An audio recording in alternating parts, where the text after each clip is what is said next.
ejector seat in 3, 2, 1. Welcome back to the channel. As you just saw in the intro, I have a very interesting hand for you today between Phil Hellmuth and Dani Stern. As you might know, Phil Hellmuth is notorious for tilting. So I thought, let's break down a hand by him and analyze what he can improve, and if you have the same problem, how you can handle your tilt, control your emotions, and play your A game. Alright, so we start this hand on the flop. The pre-flop action was like that. Hellmuth raises with check 9 off. Dani Stern is in the small blind, he calls, and Friedman also calls. We can ignore Friedman. The hand is mainly between Dani Stern and Phil Hellmuth. As you saw, Dani Stern hits an open-ended straight draw, and Hellmuth has top 2. The reason why this hand is so interesting is because Phil Hellmuth tilts. I will not say a lot during the hand, but we will analyze it in complete depth at the end, so pay a lot of attention. Turn the first to act. Dani's open-ended with an overcard. And bets 3,600. Friedman folds. And Phil raises to 15,000. So Dani leads out here. Interesting strategy. And Phil Hellmuth, of course, raises him. Dani was hoping to take it down with a semi-bluff. Phil's just told Dani where he can put that semi-bluff. Phil's raises pretty big. On the off chance Dani has a set, he's kind of painting himself into a corner. Keep in mind, you want players with draws to call you. Phil gets what he wants. Wow. Nice hand.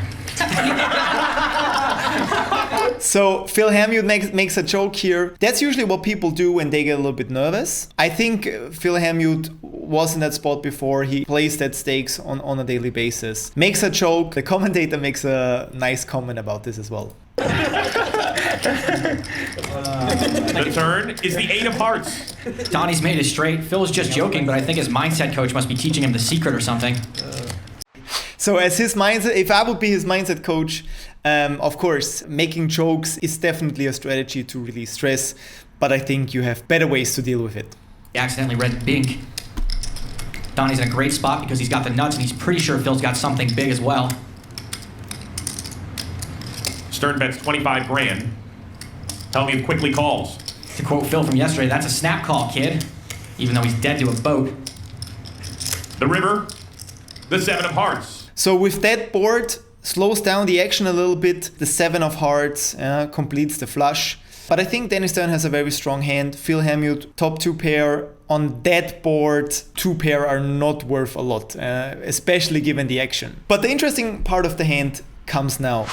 So right now I want you to pay a lot of attention on the way Hellmuth is talking and also what he says, because it's a strong sign of tilt. We have different forms of tilt as well. That's important to understand. Tilt is not only like I'm angry and I want to fight my opponent or like shout at my opponent. Tilt can also be kind of hidden and on a deeper level, and I think we will see this here. Dani can be pretty confident Phil didn't make a flush.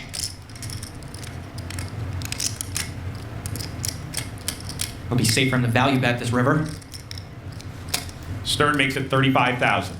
Phil's got to have a pretty good idea. He's beat now. There's a 4 card straight out there, 3 hearts. Phil has to wonder what hands would have called a huge raise on the flop and then led the turn and river.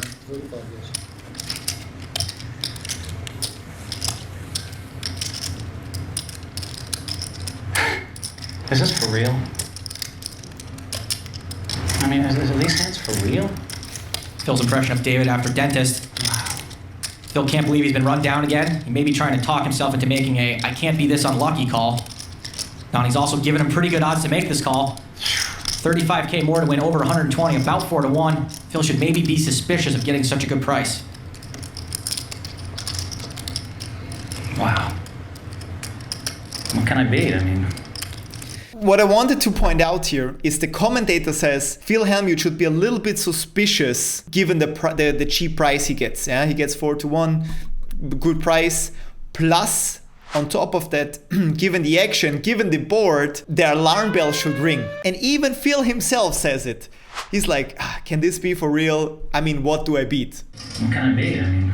And now he says check 8. But on that board, would his opponent play like that with check 8? Basically, Phil Hellmuth, with all his years of experience, knows that he is beat. But given his emotions, and that could be a form of tilt, as I said before, he will make that call. And then he will be angry. And I think he will be angry because he knows that he is beat and he makes that call. And I saw many of my clients coming to me, telling me, Karim, what should I do? Sometimes I know that I'm beat, but I still make these calls. Then of course I'm tilting. I'm angry. And what to do I will tell you in a second, but let's continue the hand first.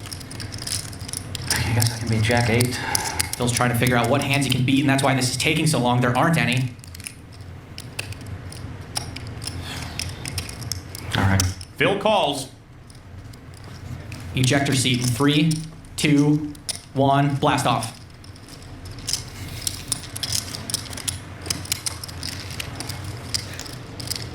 I'm shocked he called. I didn't even know These these. hands for real? I don't know. Of course, even Daniel Negreanu says this. I'm shocked he called.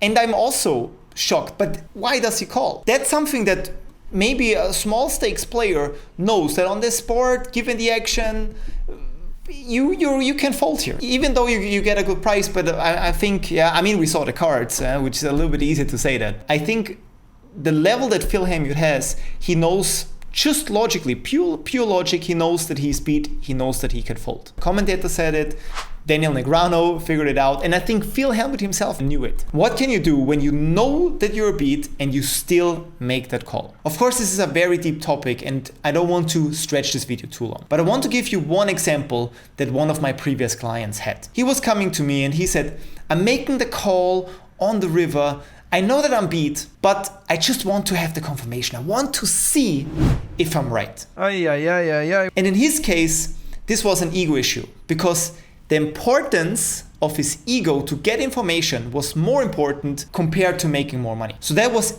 ego-based. This issue can also be tilt-based or have other reasons. But if you have the same problem, if you want to get rid of that, if you say that's a very costly thing and I want to get rid of that, I would highly recommend you click the link down below in the description, schedule a call with me.